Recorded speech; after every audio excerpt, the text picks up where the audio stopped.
비교할 수 없습니다. 현재의 고난과 장차 나타날 영광이란 제목으로 말씀을 드리겠습니다. 우리가 하나님의 자녀가 되었다는 것은 너무나 황홀하고 자랑스러운 일입니다. 그렇지만 악한 세상에서 잘 통하지 않는 일이요, 매력을 주지 못하는 일이라고 이야기할 수 있습니다. 우리는 세상 사람들과 섞여 세상에서 살아가고 있습니다. 이런 의미에서 우리는 자연히 그만한 값을 치르지 않으면 안 되는 위치에 놓여 있는 것입니다. 그리고 우리가 그 값을 치를 때 비로소 하나님의 자녀다움이 나타나는 것입니다. 그 값을 치르지 못하면 세상 사람들과 다를 바가 하나도 없는 것입니다. 하나님의 자녀들이 세상에서 꼭 치러야 할 대가가 무엇입니까? 첫째로는 우리에게는 하나님의 자녀만이 아는 고난이 있다고 하는 것입니다. 한마디로 십자가입니다. 자녀이면 또한 상속자 곧 하나님의 상속자요 그리스도와 함께한 상속자니 우리가 그와 함께 영광을 받기 위하여 고난도 함께 받아야 할 것이니라. 생각건대 현재의 고난은 장차 우리에게 나타날 영광과 비교할 수 없도다. 두 곳에서 나오는 고난이란 단어를 주목해 보아야 합니다. 이는 하나님의 자녀만이 아는 고난이라고 하는 것입니다. 세상 사람들은 알 수 없는 고난입니다. 이 고난의 특징은 그리스도와 함께 받는 고난이요 현재의 고난이라고 말씀하고 있습니다. 먼저 그리스도와 함께 받는 고난입니다. 여러분, 예수님이 이 세상에 살아가시면서 끊임없이 고난을 받으셨습니다. 죄가 없으시고 하나님의 아들이시고 의롭고 참 많은 환자들을 돌보아 주시고 바른 일을 하신 그 주님이신데 끊임없는 고난을 받았습니다.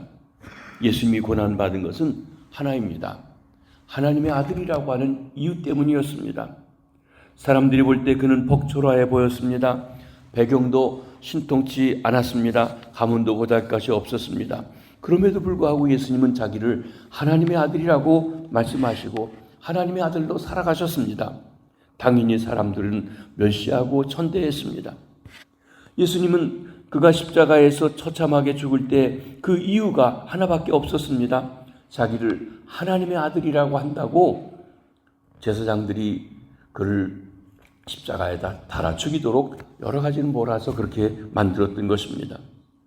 당시 골고다 언덕에 모였던 유대인 백성들이 그를 향해서 고개를 흔들면서 이렇게 빈정댔습니다. 제 말이 나는 하나님의 아들이라 하였도다. 이것은 자기가 하나님의 아들이라 했으니 죽어 마땅하다라고 하는 말이라고 한 것입니다. 이와 같이 예수님의 고난은 바로 하나님의 아들이었다는 것 때문에 이 세상에서 고난받지 않고 받게 된 것입니다.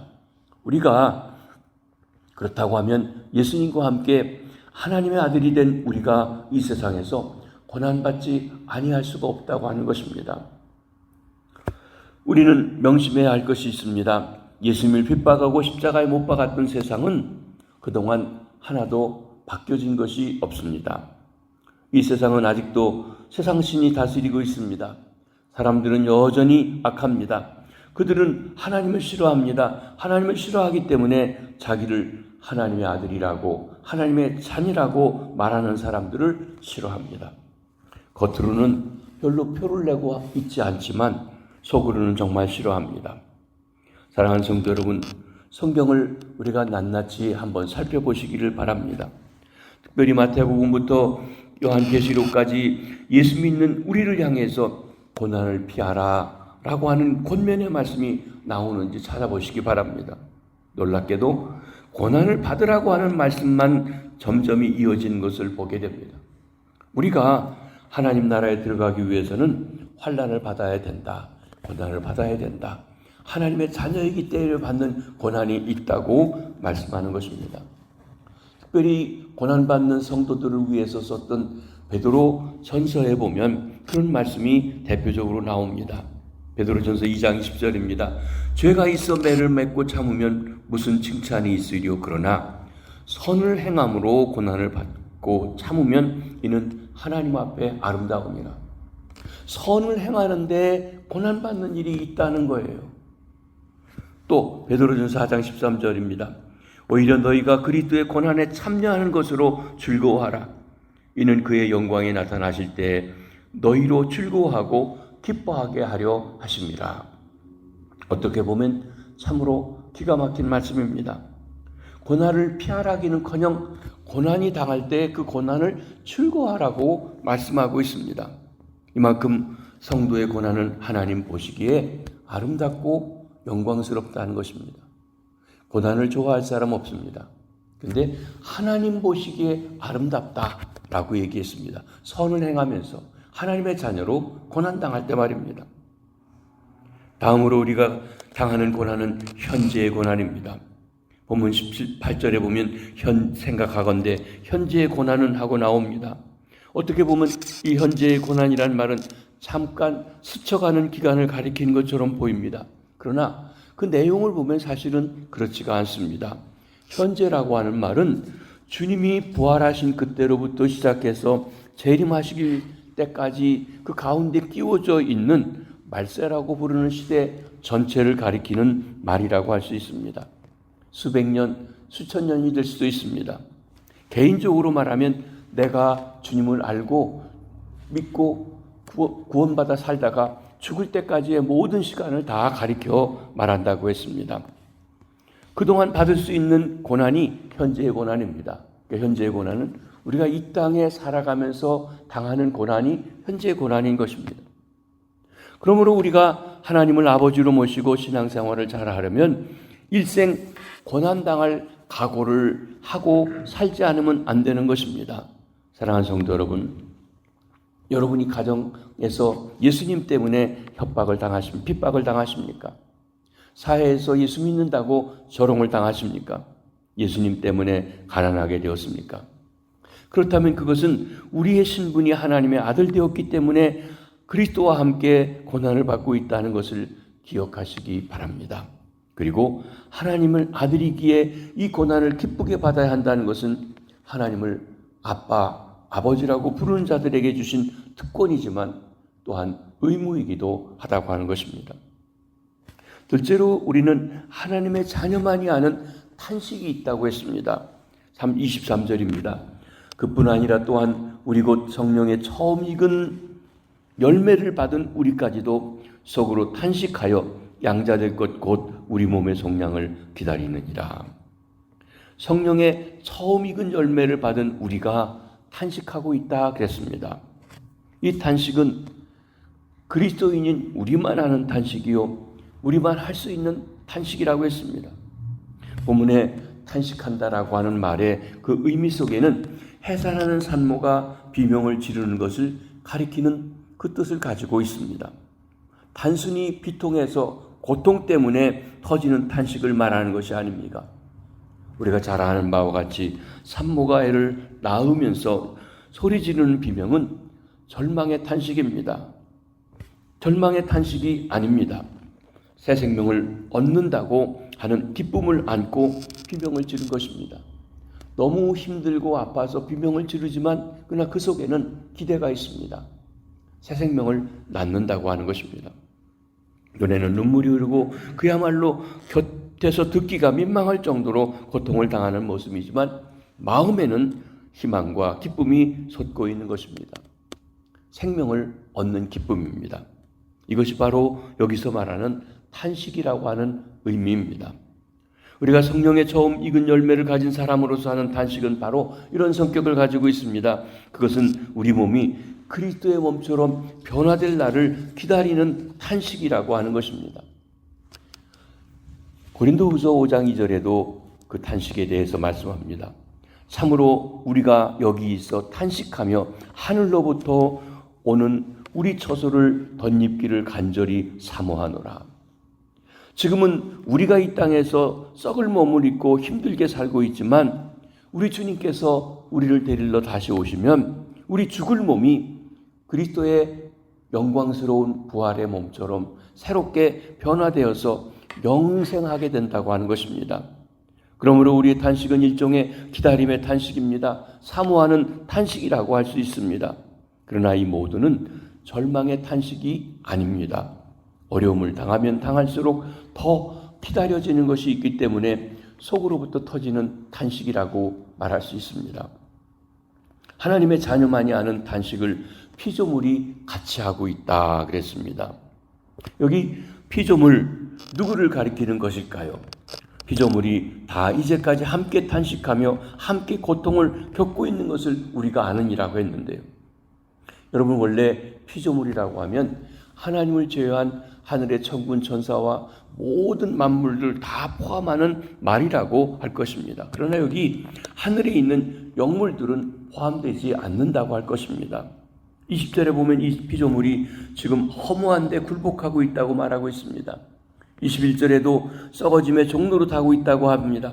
그런데 천군 천사는 그리고 사탄의 무리들은 영계의 영물들이기 때문에 허무나 부패의 법칙에 묶여있지 아니합니다. 그들은 늙어 죽거나 늙는 것이 없습니다. 그러므로 여기 본문에서 피조물을 가리키는 것은 이런 하늘에 있는 영물들을 말하는 것은 아니라는 것입니다. 그러면 세상 사람들을 가리키는 말일까요? 그렇지도 않습니다. 왜냐하면 본문에서 말하는 이 피조물은 하나님의 아들들에 나타나는 것을 기다리고 있다고 얘기했습니다. 이 세상 사람들은 이런 희망을 가지고 있지 아니합니다. 그렇기 때문에 세상 사람들도 아닙니다. 결국 본문이 말하는 피조물은 비이성적인 자연 만물, 하늘의 해와 달, 별들, 공중에 날아가는 새, 땅에 피는 아름다운 화초와 나무, 그리고 바다의 물고기 등 모든 자연 만물을 가리킨다고 하는 것입니다. 그러면 피조물, 곧 자연 만물이 왜 탄식합니까? 여러분, 우리가 창세기를 통해서 아는 바와 같이 자연 만물은 창조된 지 얼마 되지 않아서 사람과 함께 만물의 영장이고 그 위에 세워주시던 인간의 타락과 함께 하나님의 저주를 받았습니다. 만물의 영장이 인간이 죄를 범하자 하나님께서 만물까지도 인간과 똑같이 저주의 다리에 던져버리신 것입니다. 그 결과 피조물은 허무한데 굴복하게 된 것입니다. 그리고 21절에는 썩어짐의 종로로 가고 있다는 것입니다. 이 말은 피조물 가운데 어느 것 하나라도 부패하지 않는 것이 없습니다. 어떤 분은 하늘의 해와 달도 썩어지느냐라고 이야기합니다. 근데 과학자들이 보면 해와 달과 별들도 나고 죽고 소멸되어야 되는 과정을 거쳐가고 있다고 이야기하는 것입니다. 그러므로 이 천상천하에 모두 부패의 씨앗을 지니고 있습니다. 그런 이유에서 지금 피조물들이 탄식하고 있는 것입니다. 피조물들이 탄식하는 이유가 또 하나 있습니다. 이것은 그들이 탄식하는 진짜 이유가 되는 것입니다. 19절입니다.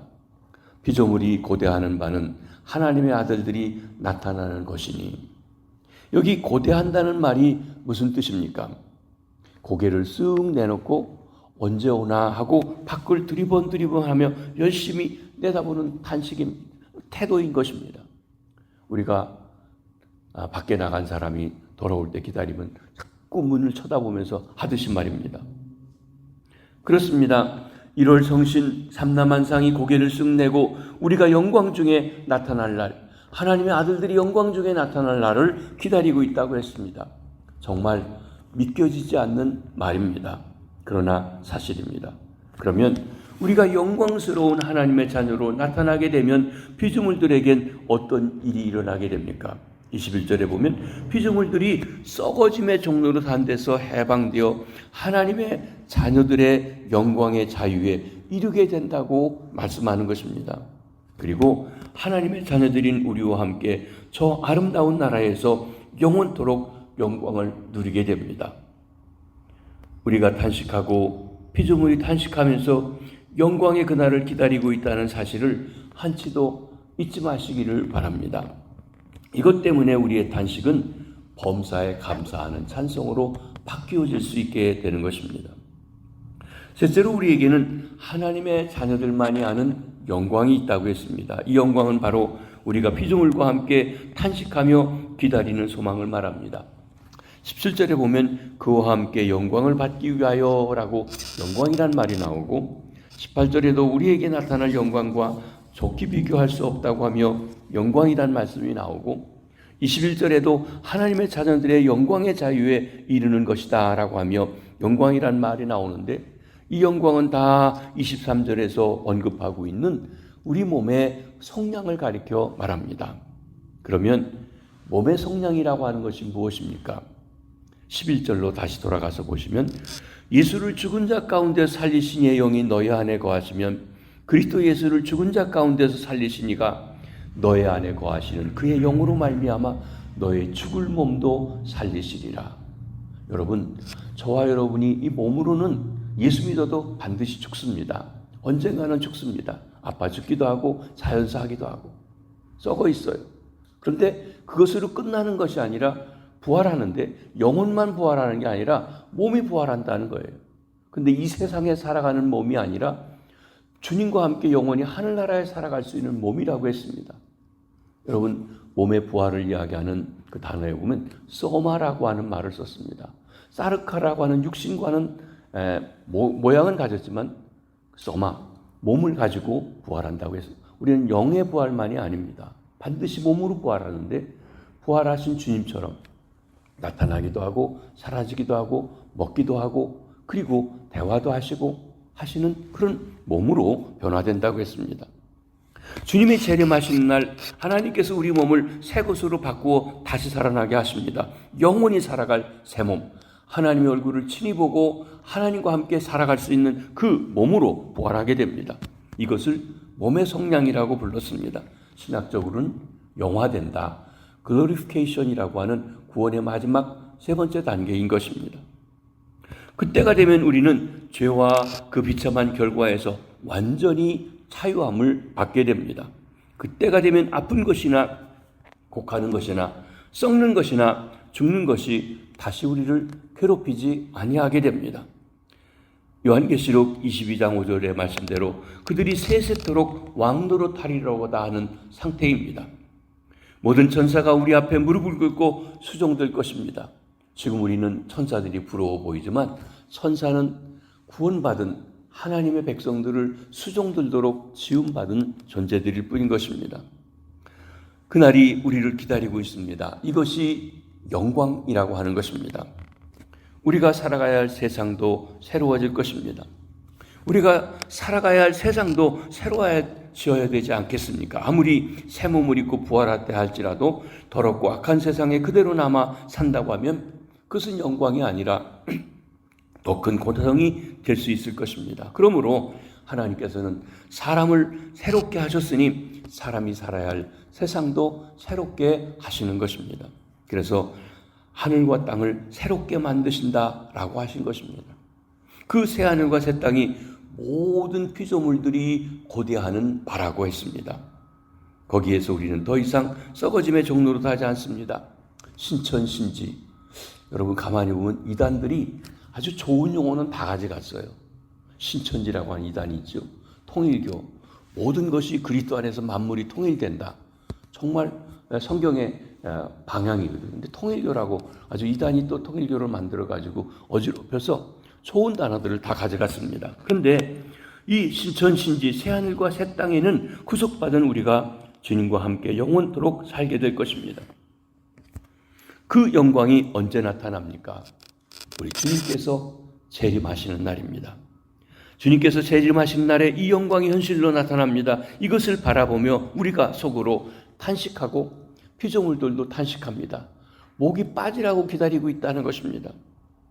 정말 예수 믿는 우리만이 아는 영광입니다. 이제 우리에게 남은 문제가 무엇입니까? 하나님의 자녀라는 이유 때문에 우리만이 아는 고난이 있다고 말씀드렸습니다. 그러면 어떻게 해야 됩니까? 하나님의 자녀들이 어떻게 이 악한 현실을 대처할 수 있습니까? 첫째로는 고난과 영광을 열심히 비교하면서 살아야 합니다. 생각건대 현재의 고난은 장차 우리에게 나타날 영광과 좋게 비교할 수 없도다. 제가 플러신학교에서 박사 공부를 할 때 너무 힘들어서 울고 안 한다고도 하고 너무 힘들어서 그만두려고도 하고 할 때 이 성경 구절을 이 공부하는 캐롤 앞에다 써붙이고 공부를 했습니다. 현재 고난은 장차 받을 영광과 좋게 비교할 수 없다. 원래 말씀과 달리 그래도 공부가 다 잘 맞췄을 때하고 멋지지 못했을 때하고의 비교하면서 이렇게 써붙이고 했던 적이 있습니다. 사실 그렇죠. 힘들고 어려운 것을 극복해야만이 영광의 날이 있지, 그 고난이 없이 영광이 있을 수가 없습니다.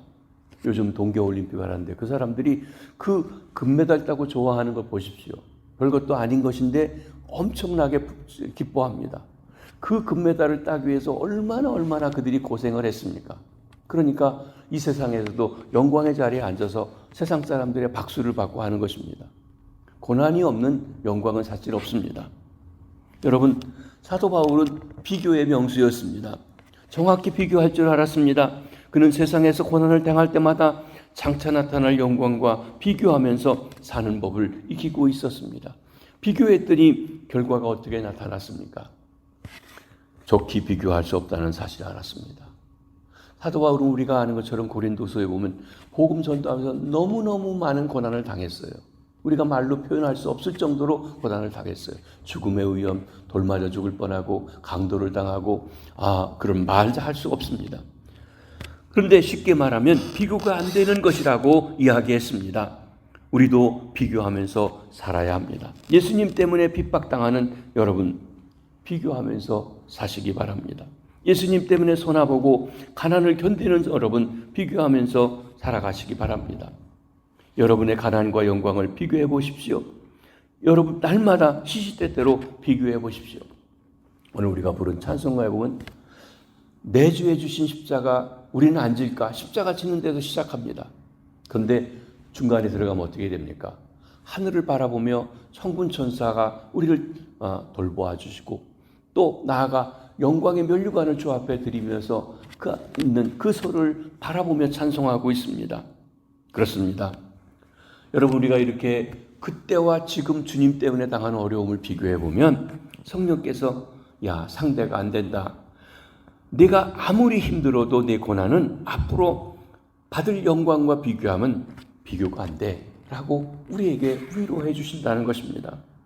그럴 때마다 우리가 위로와 힘을 얻고 고난을 이기면서 주님을 위해서 십자가 지고 나아가는 주의 백성들 되시기 바랍니다.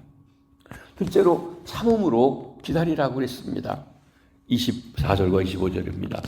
우리가 소망으로 구원을 얻었음에 보이는 소망이 아니니 보는 것을 누가 바라리요? 만일 우리가 보지 못하는 것을 바라면 참음으로 기다릴지니라. 아무리 힘들고 어려워도 불평하거나 원망하지 마십시다. 포기하지 마십시다. 참음으로 기다리십시다. 참고 기다리면 멀지 않은 날에 우리 주님이 다시 오실 것입니다. 우리 주님이 오시면 우리는 썩을 몸을 훌훌 벗어던지고 하늘로부터 오는 새 몸을 입고 주님과 함께 영광의 나라에 달아가게 될 것입니다. 사랑하는 성도 여러분, 하늘의 소망에 눈을 뜨시기 바랍니다. 세상 사람들처럼 아웅다웅하지 마시기 바랍니다. 좀 그리스도인들이 손해도 보고 양보도 하고 주님 때문에 고통도 당하는 일을 두려워하지 마시라는 것입니다. 우리 앞에 있는 영광을 바라보십시오. 그 영광을 바라보면 현재 우리에게 당하는 고난이 아무리 힘들어도 그 고난을 이겨낼 수가 있는 것입니다. 찬송 중에 괴로울 때 주님의 얼굴을 보라라고 했습니다. 힘들고 어려울 때 주님을 묵상하는 것입니다. 그리고 18절 말씀을 마음속에 되새겨 외워보시기 바랍니다. 생각건대 현재의 고난은 장차 우리에게 나타날 영광과 좋게 비교할 수 없도다.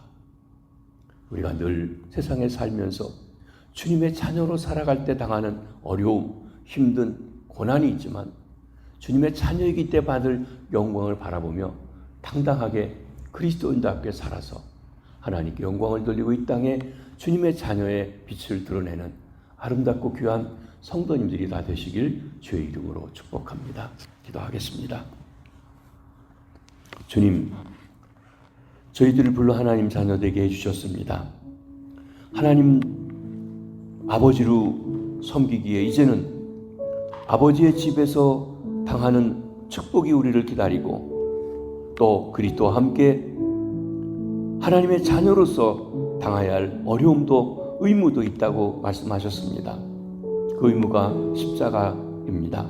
주님, 선을 행하고 하나님의 다운 삶을 살아가도 세상 사람들은 싫어하고 그것 때문에 고난을 주지만 두려워하지 않고 당당하게 하나님의 자녀답게 세상에 빛이 되고 소금이 되고 왕같은 제사장으로서 삶을 살아 하나님께는 영광이요 복음의 빛을 드러내며 어떤 것이 하나님의 자녀인지를 보여주는 그리스도인의 참 삶을 살아가는 저들 되게 해주시옵소서. 우리 중에 고난당하는 자들이 있습니까? 주의 영광을 바라볼 수 있는 믿음의 눈을 주시고 하나님 인도하셔서 승리하는 삶을 살게 하시옵소서. 오늘도 우리 성도님들의 삶의 현장에 동행하시사 성도들의 일터에서 함께 하옵소서. 병상에 있는 환우들 찾아주시옵소서. 교통사고 후유증으로 또 아버지 하나님이여 장을 잘라내는 수술로 회복하고 있는 이 중에도 암과 투병하는 이들, 고통과 아버지 싸우는 이들 함께 해주셔서 주의 치료하심과 어루만지심과 회복하심이 같이 하여 주시옵소서. 우리의 자녀들 학교 가서 공부할 때 지혜를 주시고 하나님을 아는 은혜를 주시고 어려서부터 온 삶을 하나님의 준비하신 것을 깨닫고 살아갈 수 있게 하시옵소서. 특별히 대학 진학하는 이들 하나님께서 그 길을 선히 아름답게 인도해 주시옵소서. 오늘 하루도 주 안에서 승리하는 복된 날 되게 해주실 줄 믿습니다. 감사합니다. 축복합니다. 예수님의 이름으로 기도하옵나이다. 아멘.